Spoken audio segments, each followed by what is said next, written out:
Well, listen, I don't think she's a role model necessarily. You can look to her to go know what to do and not to do. My name's Sophia. Nice to meet you. I'm a student ambassador from the Female Lead, which is basically a charity that helps to inspire women through role models and examples. So that's why I'm here, because you're one of my biggest female role models. Oh, And thank you. yeah, so yeah, it's nice to meet you. Nice to meet you as well. So starting off with your character, Tashi, what aspects of her personality do you think enabled her to have such authority over the male characters as a coach, a player, and also a woman?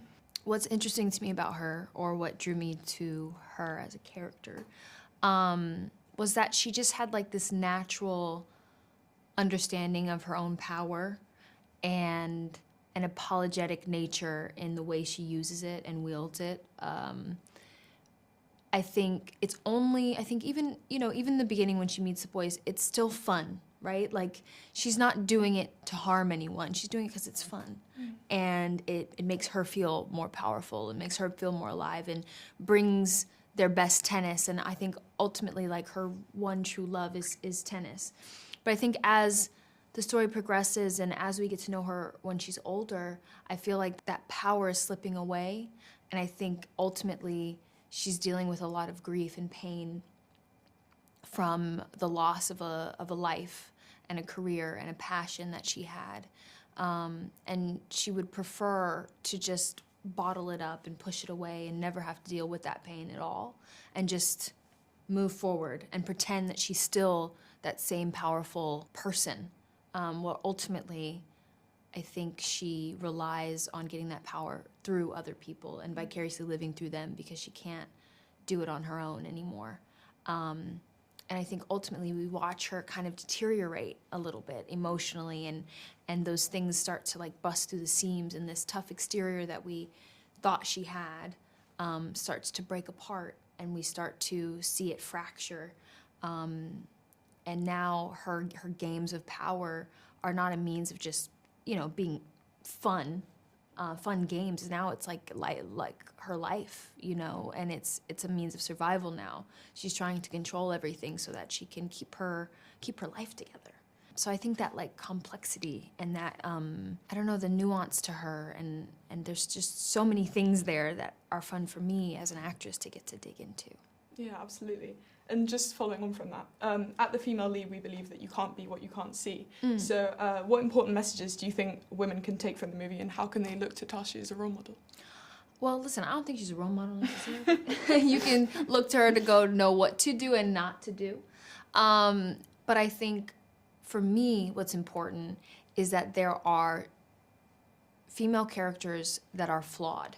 Right? Like, she doesn't have to be perfect. She doesn't have to be likable all the time. She doesn't have to be demure or passive or, things aren't just happening to her. She's not necessarily chasing after these men. I think they're chasing after her, So there's a power shift in a way. And I think it's important to have female characters that are messy and reflect what it is to be a human. Because if we only see one type of perfect woman or ideals of what these characters are supposed to represent, then it doesn't feel honest, and it doesn't feel true to the experience of many, many, many different kinds of women. So I just like her messiness, and I appreciate that, and I think it's important to have flawed female characters. The film takes place over a number of years, meaning that you play her at different ages.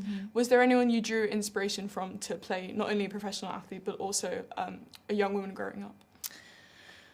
I don't know if I had any specific reference.